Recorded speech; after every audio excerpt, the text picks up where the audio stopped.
일반적으로 기업의 실패를 우리가 알면은 다음에 그 실패를 걸음 삼아서 성공할 수 있는 방향이라든지 대응 전략을 수립할 수가 있겠습니다. 이와 관련해서 폴 캐럴과 춘카무이는 2008년도에 하버드 비즈니스 리뷰에서 실패로 인도하는 7가지 길이라고 하는 논문을 통해서 기업의 실패를 전략 관점에서 분석하여 제시하였습니다. 이의 중심에는 시장에 대한 정확한 판단이라든지 의사결정에 있어서 왜 시장 조사가 중요한지를 설명하고 있습니다. 이번 시간에 강조할 부분이 바로 시장 조사의 전략적 중요성이라는 차원에서 바로 기업의 실패를 토대로 우리가 왜 시장 조사가 중요하고 기업의 성공을 위한 핵심 사항인지를 알 수가 있겠습니다. 먼저 첫 번째로 시너지라고 하는 신기루입니다. 보편적으로 기업이 어느 정도 성공의 궤도를 타고 있다거나 또는 성공하는 과정이 되면 아마도 그들의 규모를 늘린다든가 혹은 타 기업을 M&A를 해서 즉 인수합병을 해서 그 규모를 키우려고 하죠.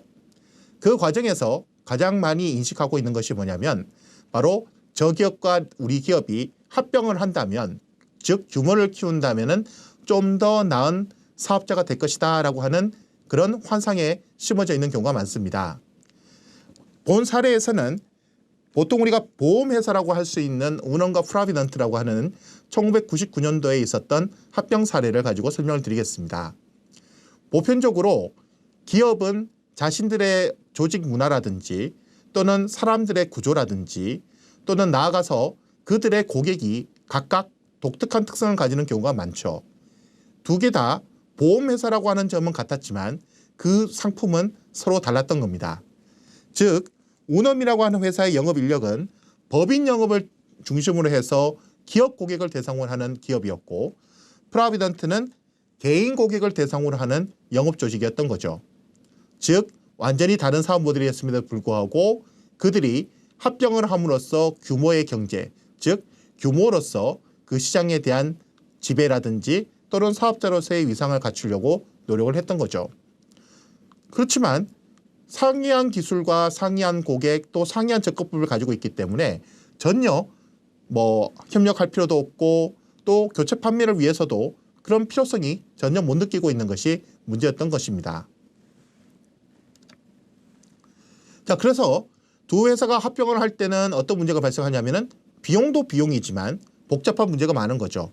즉 만약에 통합을 함으로써 발생하는 고객들이 손해배상에 대한 거부가 발생하면은 고객들이 반발이 증폭될 뿐만 아니라 또 양측에 비용을 부담하는 측면에서 기존의 사업자가 가지고 있던 위험을 왜 내가 떠안아야 되냐라고 하는 이러한 내부적인 불만이 나올 수밖에 없던 구조였던 겁니다.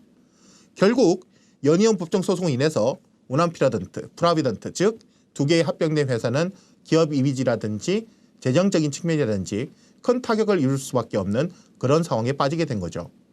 다른 말로 얘기하면 결국 기업의 고객이라고 하는 측면이 다르고 또 기업의 핵심 역량이 다른 차원에서 두 개가 그냥 합병을 하면 좋을 것이다.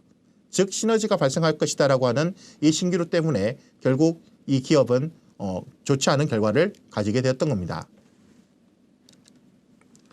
그래서 결국 운엄은 합병을 무효하고 개인 고객 시장에서 일단 포기를 하게 되죠. 그렇지만 주가는 이제 기업의 우수성을 평가할 수 있는 주가는 계속 곤두박질 쳤고 심지어는 주가가 한 20년 전, 30년 전에 주가의 절반에도 못 미치는 그런 형태가 되었던 겁니다. 그리고 지금도 고객들의 소송으로 인해서 분쟁에 휘말려 있는 이런 상황인 거죠. 자, 본 사례에서 우리가 알 수 있는 것은 바로 고객이 누구고 그 고객을 갖다가 설득할 수 있는 충분한 여력이라든지 또는 서로가 왜 합병을 해야 되는지에 대한 필요성을 정확하게 인지 못하고 서둘러 인수합병을 함으로써 발생한 그런 사례라고 할 수 있겠습니다. 두 번째는 바로 막무가내적인 진로를 고수하는 겁니다. 여러분들이 잘 알고 있는 아마 필름사, 지금은 여러분들도 잘 모르실 수도 있겠네요.